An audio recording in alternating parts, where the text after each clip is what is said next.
are Locked On Bulls, your daily podcast on the Chicago Bulls, part of the Locked On Podcast Network, your team every day. Here are your hosts, Matt Peck and Big Dave Watson.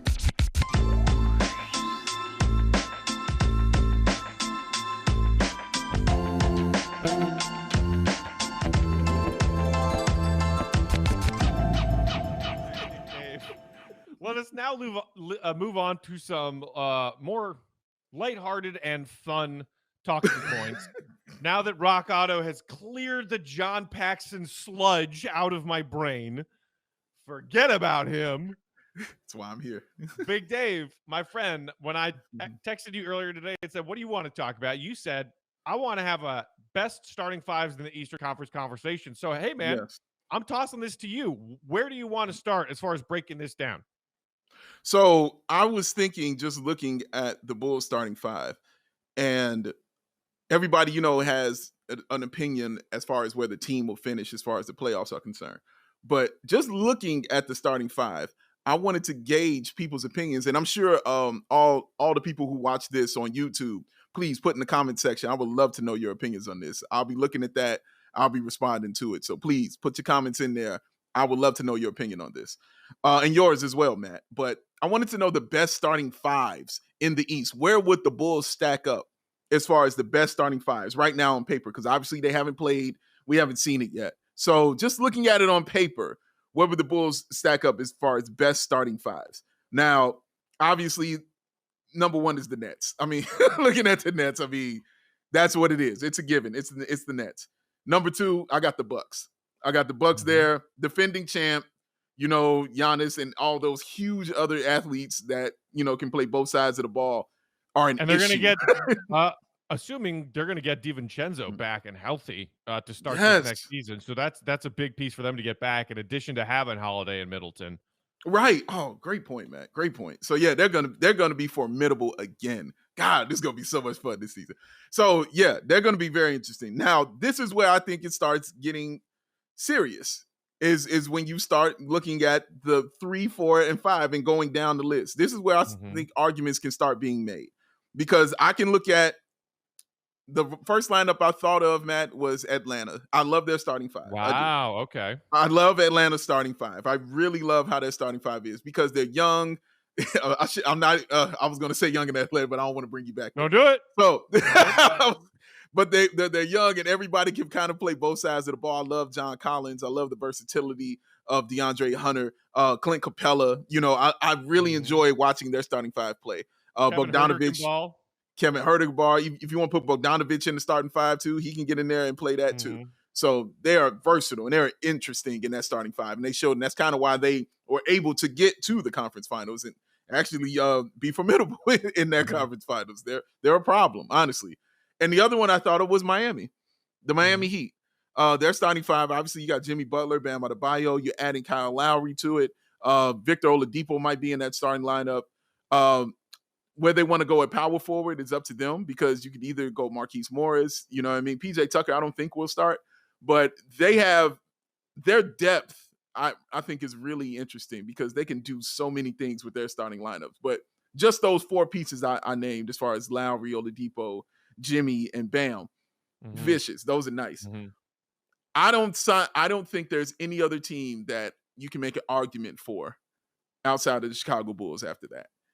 I don't see it. I don't see the argument. I think the Bulls actually, I'll put them at 4 over the Heat.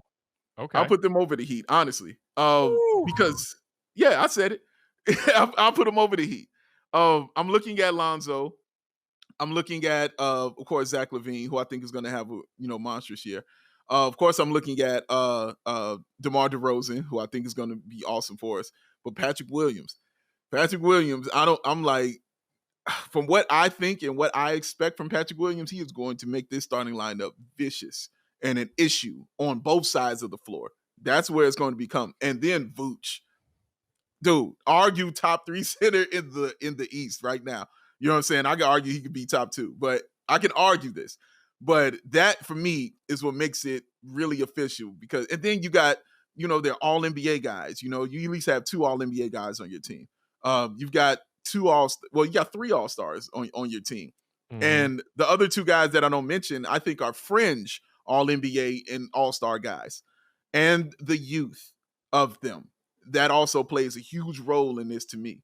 So yeah, I would put the Bulls at 4 ahead of the Heat slightly. But I'd love to hear your opinion on it, Matt. So putting the Bulls at 4 is bold, but I don't think it's outrageous.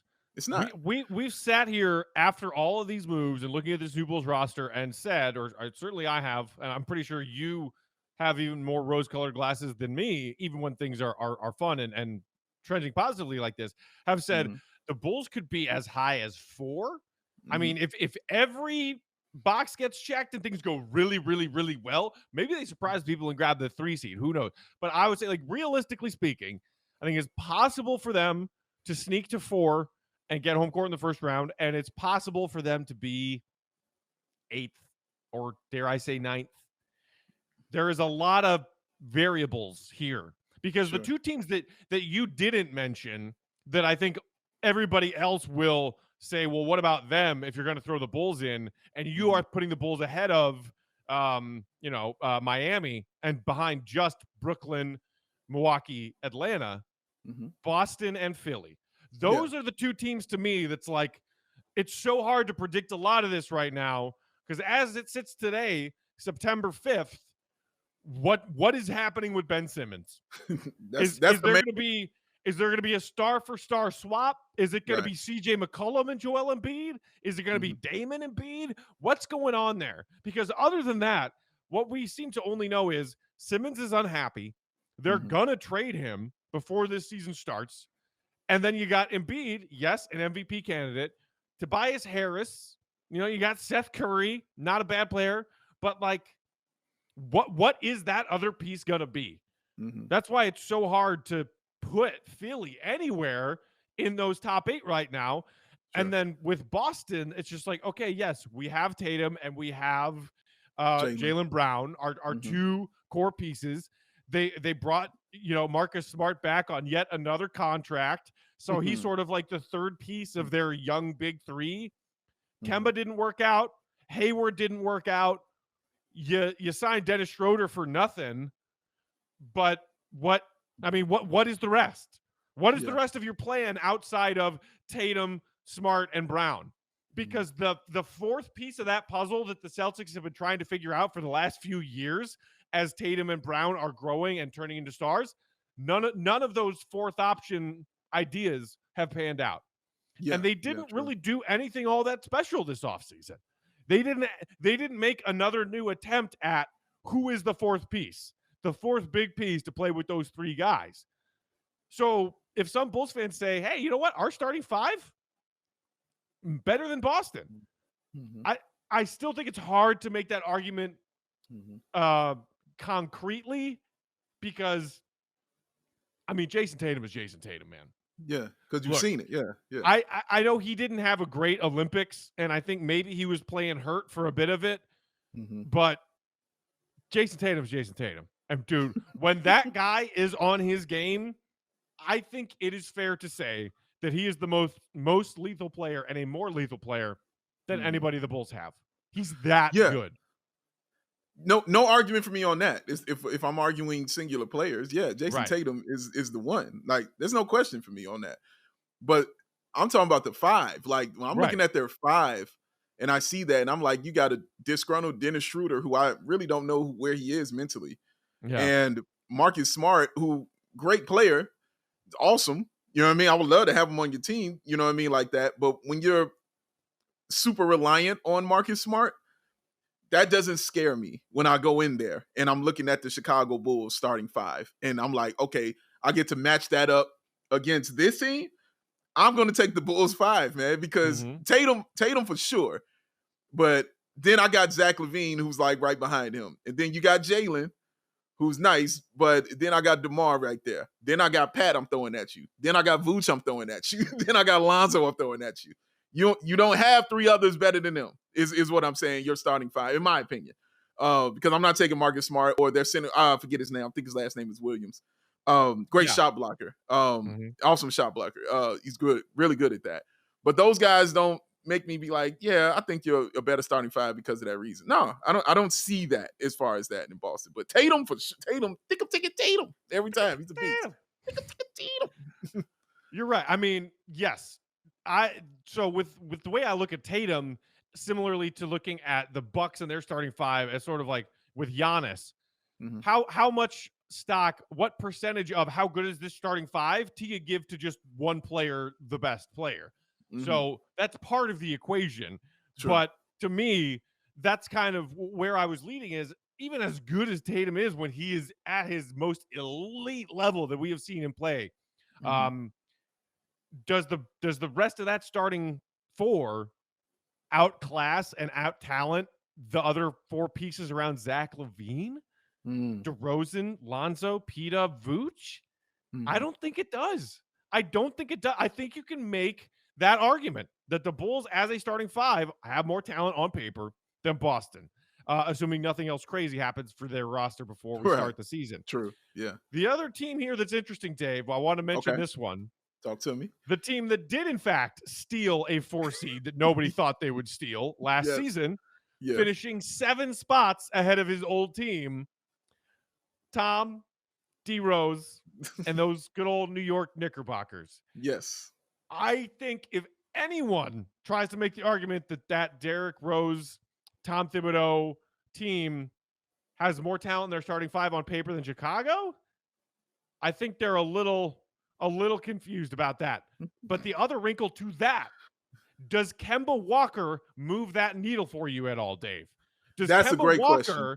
Pairing with RJ Barrett and Julius Randle, does that make that argument less insane from Knicks fans to say, hey, our starting five is better than Chicago's starting five? Does it make it less insane? That's a great way to put it.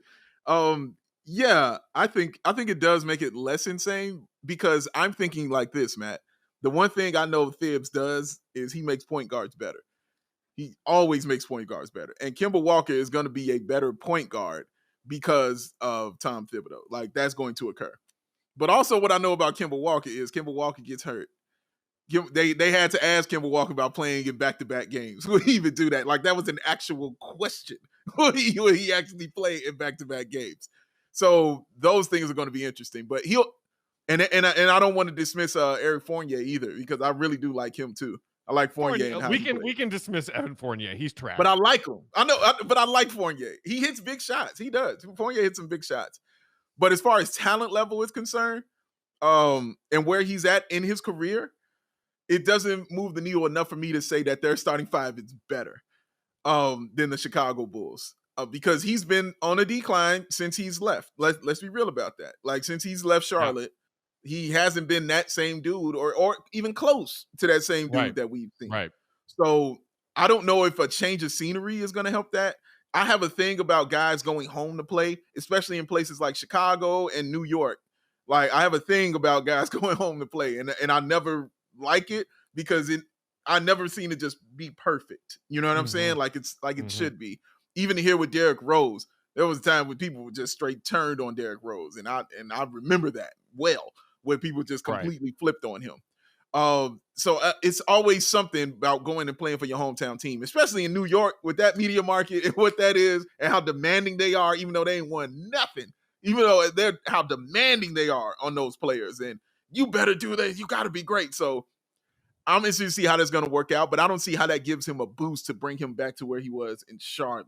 You know what I'm saying? Like, I just don't see that. How does that make your knees not be hurt as bad? How does it make your wrists not feel as good? So he's gonna be an important piece. He moved for them to be in that argument, and it makes it less insane. But no, starting five wise, I am taking the Bulls starting five. If you want to argue it as far as coaching, I feel you because Tibbs obviously vaulted them to that number 4 seed. But just looking at it on paper, as far as talent is concerned and stuff like that, I'm taking that Bulls starting five for sure. All right. And the other 3 teams that finished ahead of the Bulls last season that we have yet to mention, Charlotte, Indiana, and Washington, who finished 10-9-8. I think those teams you can confidently say, regardless of, or not regardless of, but including the offseason moves that they have made. So, you know, the Wizards, they're pairing Dinwiddie with Beal now. And I mean, Charlotte, pretty underwhelming offseason. Same for the Pacers. The starting fives of those three teams are not better than this new Bulls starting five. No. That, to me, are three guaranteed spots where if you're talking about the strength of your starting five and moving up the standings, those are three teams right there that the Bulls should jump. Absolutely should jump. To me, that's where you get to it's not 100% certain that this Bulls starting five is better than that starting five. When you're in that pool of Boston, New York, Philly, depending what happens with them and Simmons. And I want to throw Miami into that pool, but I think, you know what? I will throw Miami into that pool. Oh, how's the of teams where their starting five might be better than the Bulls, and the Bulls starting five might be better than theirs. I'm not sure. That's a real debate to have, seriously, because if somebody wants to tell me the Heat starting five is bad, I can hear that. You know what I mean? Like, right. I don't think it's overwhelming. You know what I'm saying? Right. Like, oh man, they're clearly better. Like, no, I think you can argue that for sure, because Miami, I mean, they ain't no chumps, bro. It's Miami. Right. But it is interesting. I think we agree here, Dave. It sounds like we agree. The only two teams that we would both say resolutely their starting five is better than our starting five to start this upcoming 21-22 season, and we know it for a fact right now. Brooklyn and Milwaukee. Yeah. See, I know you threw Atlanta in there at 3 and pretty firmly at 3. I'm like, I'm sorry. I know they made the conference finals, but did they really? I mean, they did. Really? They did. What do you mean? They did. Maybe they don't make the conference finals if Ben Simmons isn't afraid to dunk a wide open dunk under the basket. I mean, my goodness. Fair enough. Yeah, they made, fair enough. You know, golf clap. Yeah, Atlanta made the conference finals. Fair enough. They could be a team that, you know, goes down because they surprised a lot of people, because remember they started out 14-20 and all they did was basically change the coach, and they were like, oh, we can win now. I don't know if they'll catch anybody by surprise like that this season. So yeah, that's a fair argument. You know what I mean? Like that. So that they won't be as good as they were last year. But me personally, I think they will be, because I really do like their starting five. And Trae Young is just going to be better. Like, he's excellent. It definitely feels a lot better as we are in this part of the year where we're a couple weeks out from training camp and we have this kind of conversation and say, we only know for sure that two teams in the East have a more stacked starting five than ours, like, as opposed to if we were to do this exercise last year, which, you know, I'm pretty sure Jordan and I did. It's like, you could make the argument that 10 or 11 teams have a more talented starting five than the Bulls. And really it turns out they did. And Matt, I'm so glad you say, because that's what I was thinking about when I thought of this question was, how cool is it that I can now have this discussion logically, and actually not sound like an insane person when I say the Bulls have a top five. You got Pax and Fred in the same show, ladies and gentlemen. This man is a genius. But all of them in one show. I just really like the fact that we can do that now. Like, we can sit and have these discussions. And like I said, I really do want to hear from you guys out there listening. So please, on Twitter, send it to our Locked On Bulls. Send it to our YouTube page. I would definitely be looking at it, and I would love to hear what you guys feel the Bulls starting lineup ranks in the Eastern Conference. Just the starting five, guys. Not the team, the starting five. Just tell me what the starting five ranks. That's what we want to know. Hit us up, 331-979-1369. And you know what I think I'm going to do, Dave, is I'm going to split this up into two different videos for YouTube. So I'm going to put all this together as one podcast in your podcast feeds. But in case anybody out there has no interest in listening to me yell about John Paxson, I'll set that aside. And then this will be the ranking starting fives in the Eastern Conference video, so that we can have these two different videos for people who might want different styles of content. So if you are listening to this or watching this on YouTube, and you just heard Dave reference our little John Paxson talk and haven't found that video, go find that one. Because we had some fun talking about John Paxson's interview. And by we, he means he. Yeah. Oh, you had fun too. Admit it. I had fun watching you. Oh, my goodness.